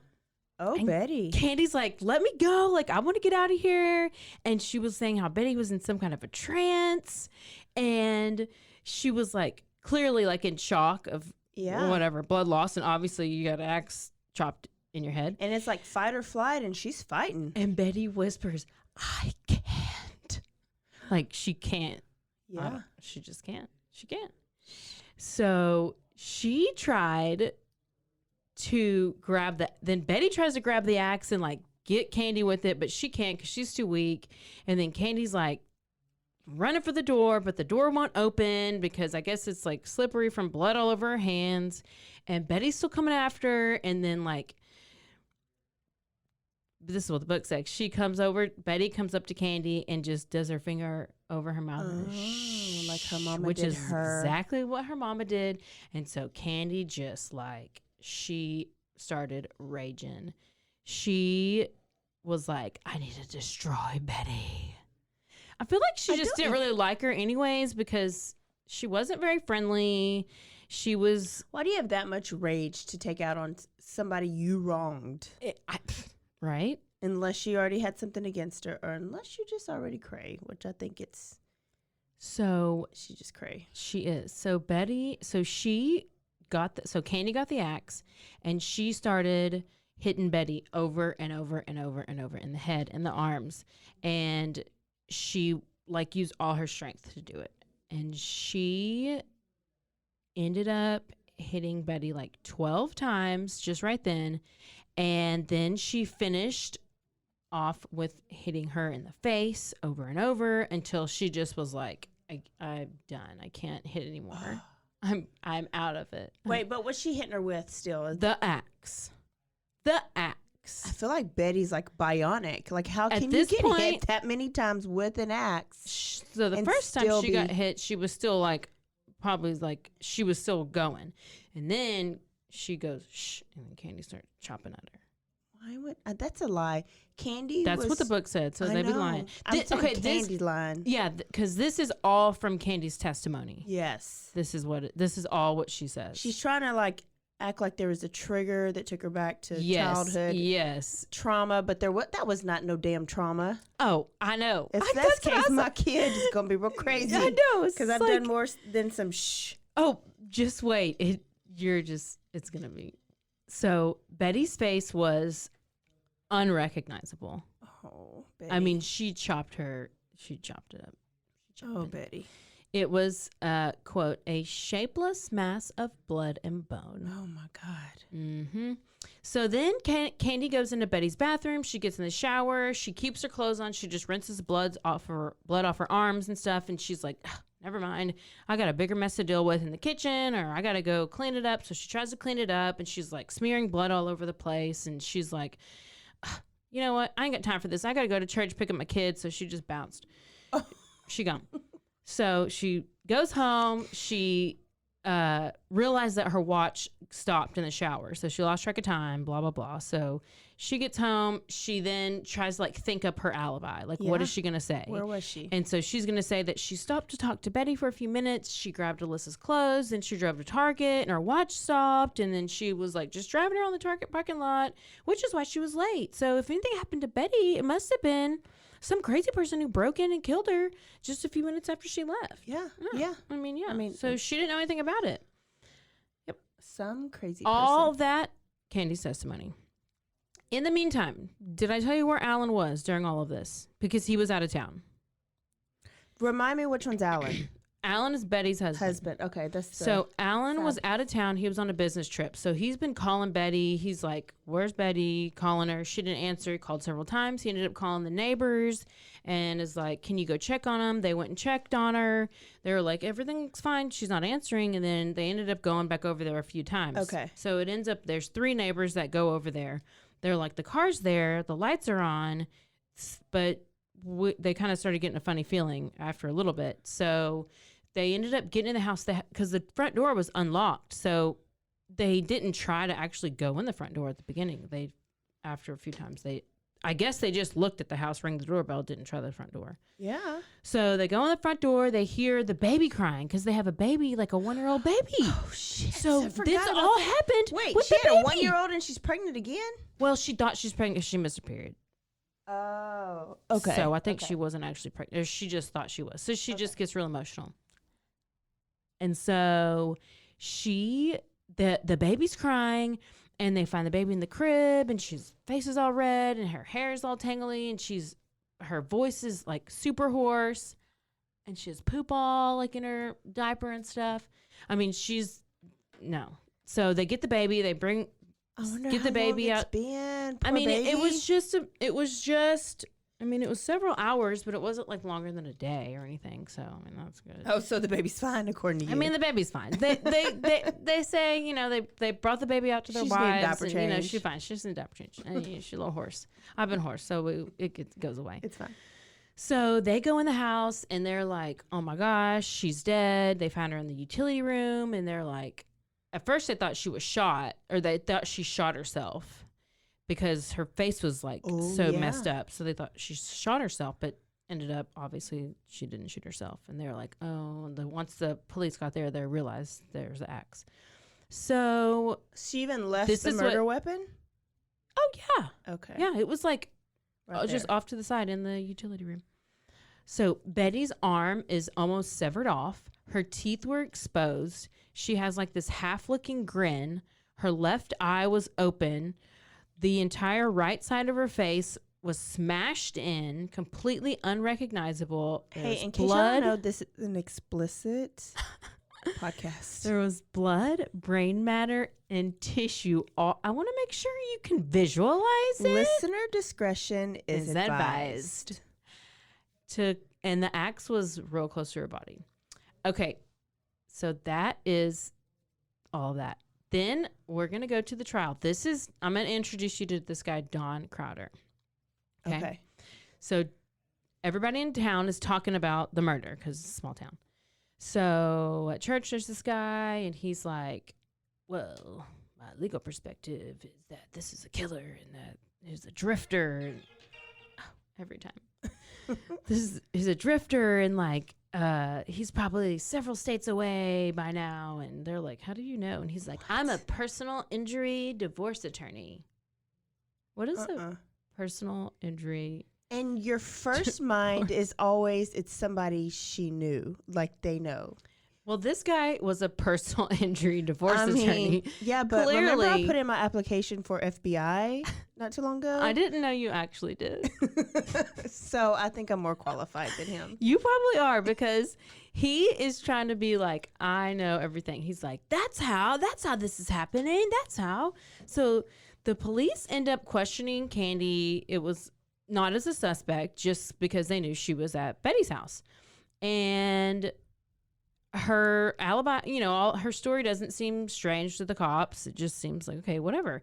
They're like, there's no way this church-going housewife woman, no way. When was, this was 1980. So was it like a thing for women? Like, was women killers? Like, they just didn't think, they're like, there's no way. There's no way. I can see that. So, I mean, the police had like all the jurisdictions involved. They had Texas Rangers coming out. I mean, they couldn't handle it, so they needed all the help they could get. Yeah. And they were like double checking with Alan, making sure he didn't have anything to do with it. They were asking him if he had ever had an affair. He said no. Oh, and then he finally, he ended up calling the cops, and he was like, okay, I did have an affair. And they're like, oh yeah, we know. And he was like, oh, but they didn't know. They just said that. Oh, okay. They just said that to trick him so he wouldn't call and tell Candy. So remember when Candy's husband found the letter, right? Because Candy's husband found out. Yeah. Did he just go tell Betty? Or did Betty have ESP? She had ESPN. She had that sports channel. I mean, did they? No. I don't get it. She just knew. So Candy's probably dirt leg anyways. Apparently, like, there was somewhere it said like, oh, there was a letter that she found, but they never said that, and it wasn't like factual. Yeah. So Candy is questioned. She leaves the police station. Right after she leaves, she's like, I need to get a lawyer. So she goes right to this Don Crowder, this personal injury divorce attorney guy, because that's the only person she knows.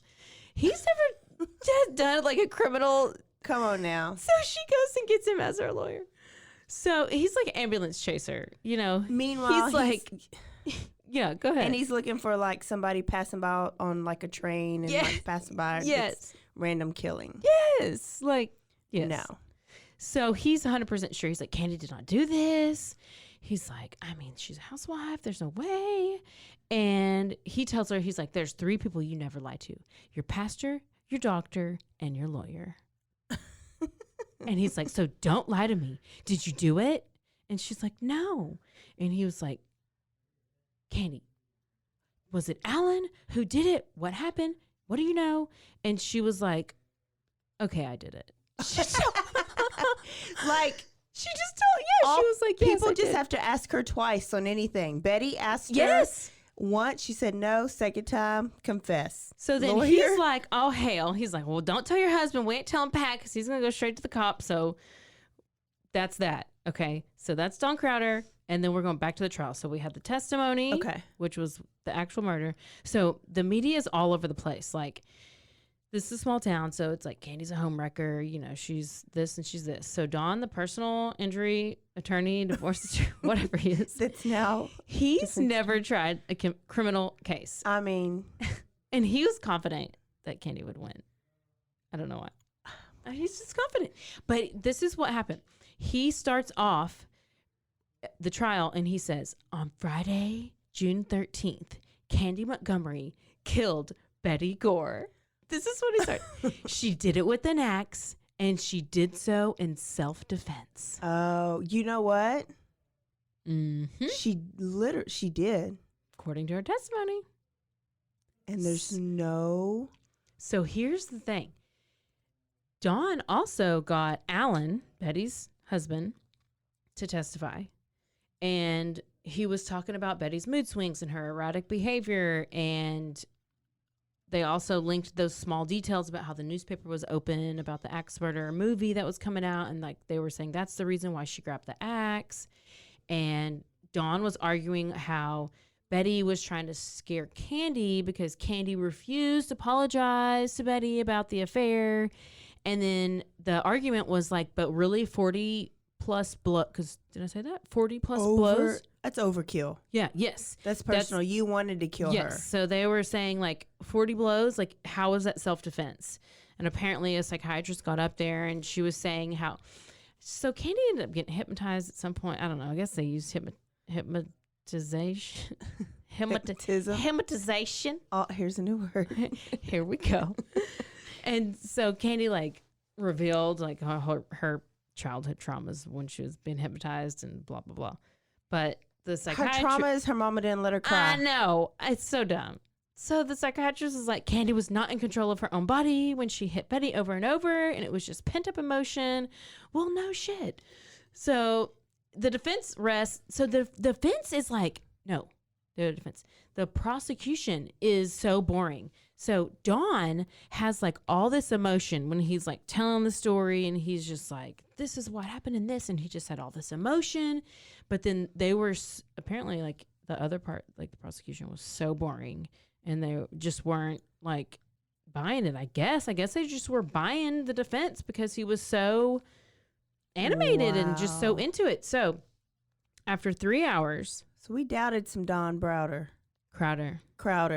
Oh, it gets, just wait. Okay. So after 3 hours, the verdict is in. Do you already know? No. What do you think? Candy's real pretty, right? I mean, she's just more fun than Betty, I think. Okay. I don't know if she's so like I think beautiful. she could if she's pretty, she probably could appeal to the jury, and it's Texas. Justice system to go anyway. Yeah, that's true.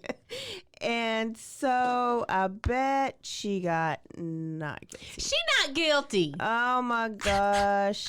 Unanimous not guilty of murder or of first degree murder or of voluntary manslaughter.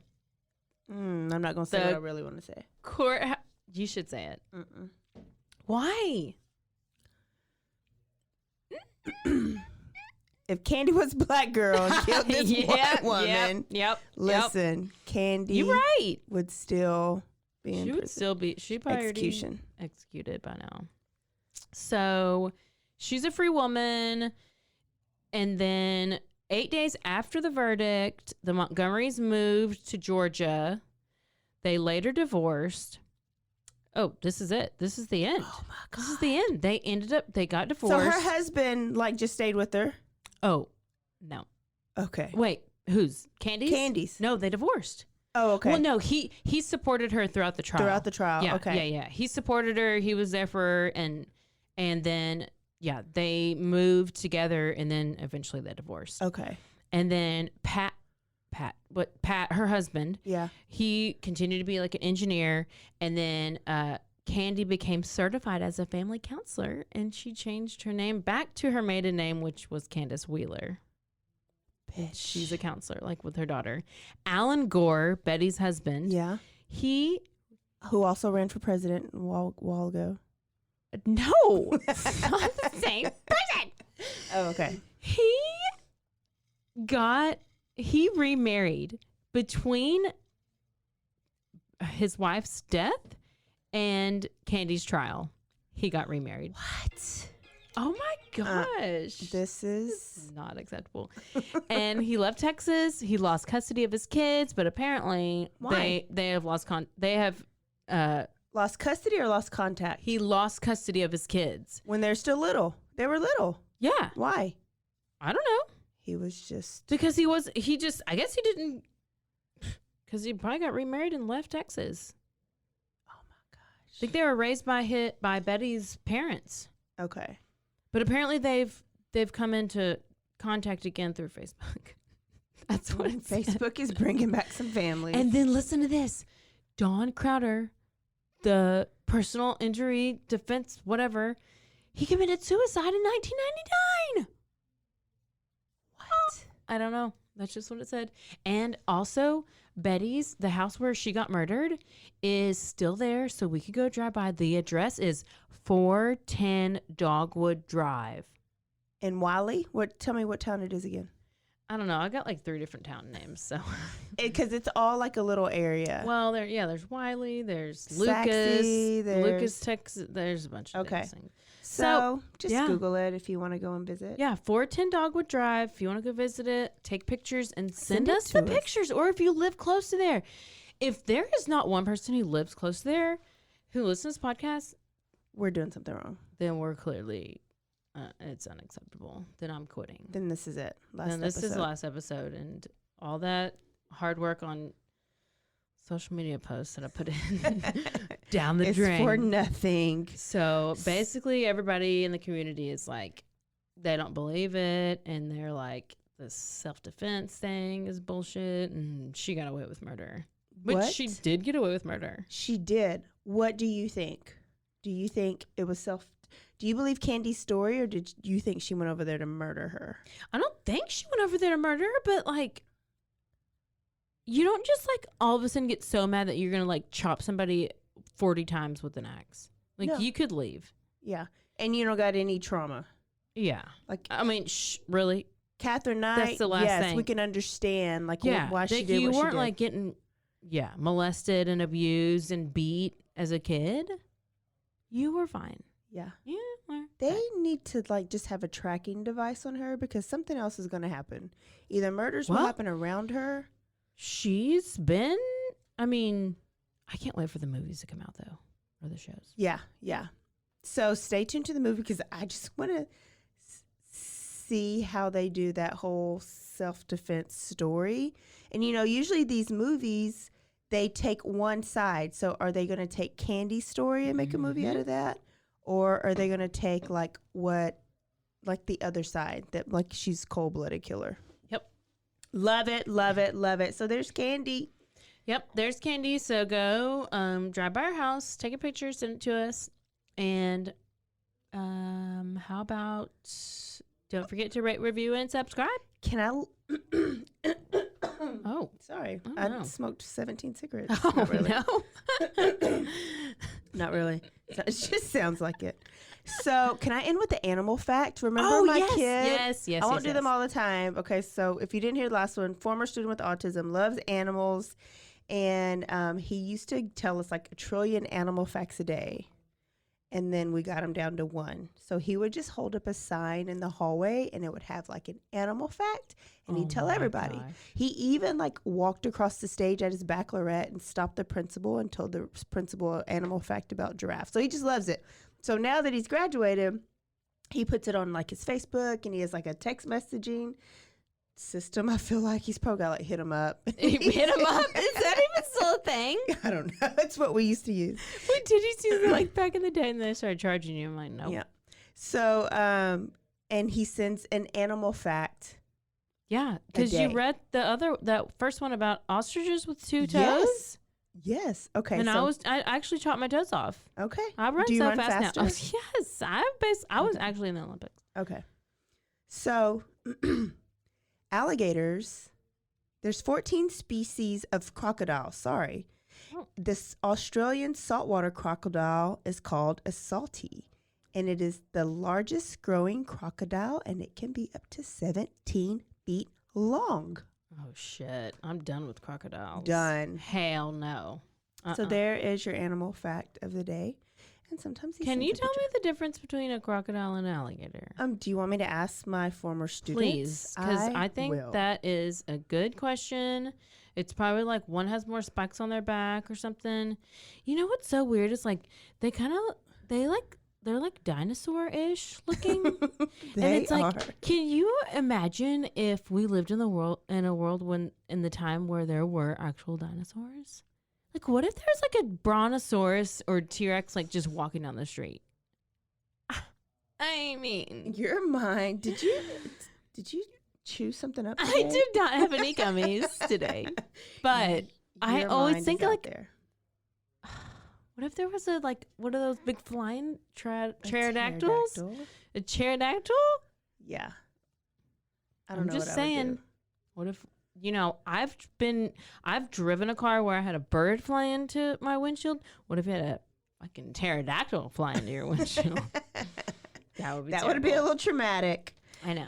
All right, y'all. So this is the last one story of the women killers. Yes. So I hope that you guys enjoyed it as much as we did. We love telling y'all crazy stories. And so next week, you're going to hear the first story of our killer athlete edition. Athletes. And Get ready. So, like I said, we're not going to pick on one sport. We're equal opportunity. Equal opportunity. We're like basically the Olympics of trial murder. Trial murder? Of murder. I don't know. True crime murder. True crime murder. True crime murder Olympics. So we got a football player, we got a basketball player, we got an Wrestler. Olympian, and we got a wrestler, and then What do you mean an Olympian? We got an Olympian. Oh. Yeah. Mine? Yeah, that's yours. Basketball player. And a basketball player. So we got it all. So tune in next week. We're going to switch it up a little bit and tell us how much you love or hate us, because all comments count. Yeah. That's how we crawl up the popularity board and Apple Podcasts. So if you have an iPhone, go to Apple Podcasts and you rate us. Send us a story. I know y'all have stories. Yes. It doesn't even matter what it is. I just want to read a story. Or you're just going to keep hearing our weirdo stories. Yeah. So we're not very interesting. Not at all. So always stay aware, stay alive, and always be DTF. Bye, y'all. Bye.